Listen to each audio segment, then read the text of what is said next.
আসসালামু আলাইকুম, কেমন আছো তোমরা সবাই? আশা করি সবাই ভালো আছো।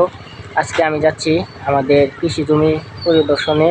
আমার আব্বু লাগিয়েছে ধান, সেই ধানের ফুল বের হয়েছে। এখন দেখব কোনো ধানের ভেতর পোকা লাগছে নাকি, সেটা দেখানোর চেষ্টা করবো ইনশাল্লাহ। কারণ এই সময়টায় বেশিরভাগ ধানে পোকা লাগে। এই যে আমাদের ক্ষেত, এইখান থেকে শুরু করে পুকুর পর্যন্ত আমাদের ক্ষেত তোমরা দেখতে পাচ্ছ।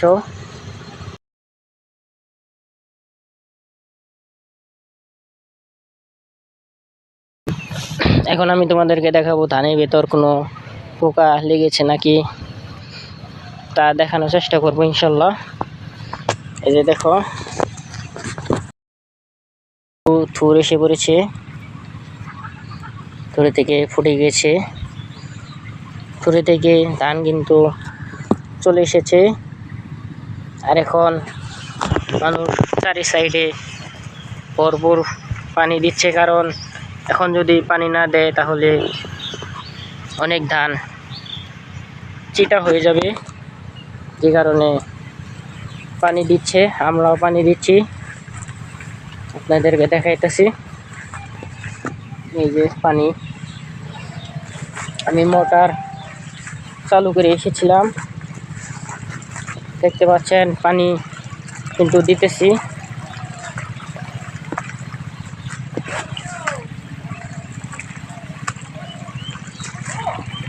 ইনশাল্লাহ দেখতে পাচ্ছেন মোটরে কিন্তু পানি আসছে, অনেক পানি উঠে আমাদের মোটরে।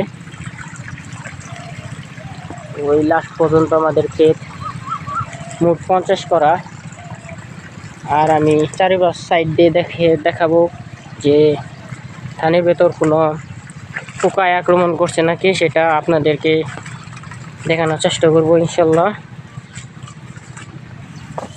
আমি কিন্তু ধানের মাঝখান থেকে যেতেছি, দেখতে পাচ্ছ এখানে কিন্তু শিশিরে ধান ভিজা আছে, সে কারণে আমি ভিজে যাইতেছি। হলো হাতের পাথর বা আইল যেটা বলো, কিন্তু যে দেখো সামনে পর্যন্ত পাথর।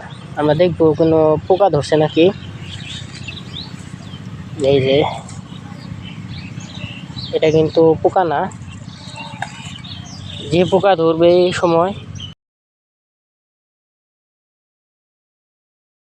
আপনাদেরকে দেখাইতেছি।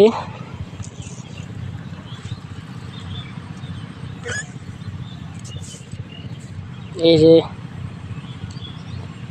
নরম জায়গাটা দেখতে পাচ্ছেন ধানের, এই নরম জায়গায় ভেতর আক্রমণ করে বেশি।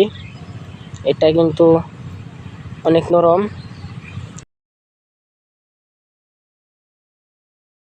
এটা পোকার অনেক অনেক বেশি এই জিনিসটার প্রতি আক্রমণ করে, যে কারণে এখানে আক্রমণ করলে মানে মনে করেন যে সব খেয়ে ফেলে, আর সেখান থেকেই এটা মরে যায়, যে কারণে ধান চিটা হয়। আর এই সময় থুর এসে পড়েছে, যে কারণে অনেক পানি দিতে হবে, না হলে ধান অনেক চিটা হবে। আর আমাদের জমি ঘুরে দেখলাম কোনো পোকা আক্রমণ করেনি, যে কারণে এসেছিলাম যে আমাদের জমিতে কোনো পোকা আক্রমণ করছে নাকি, কিন্তু আমাদের জমিতে কোনো পোকা আক্রমণ করেনি এখনো। আল্লাহর রহমতে কোনো আক্রমণ করেনি। দেখতে পাচ্ছেন, আপনাদেরকে দেখাইলাম। এই জমি 50 করা আবাদ করছি, আল্লাহর রহমতে কোনো আক্রমণ করেনি। এই জমি যে ধান আবাদ করেছি সে ধানের নাম হলো বঙ্গবন্ধু বা 100 ধান সবাই বলে। এই ভিডিও সবাই লাইক, কমেন্ট, সাবস্ক্রাইব করে পাশে থাকবেন।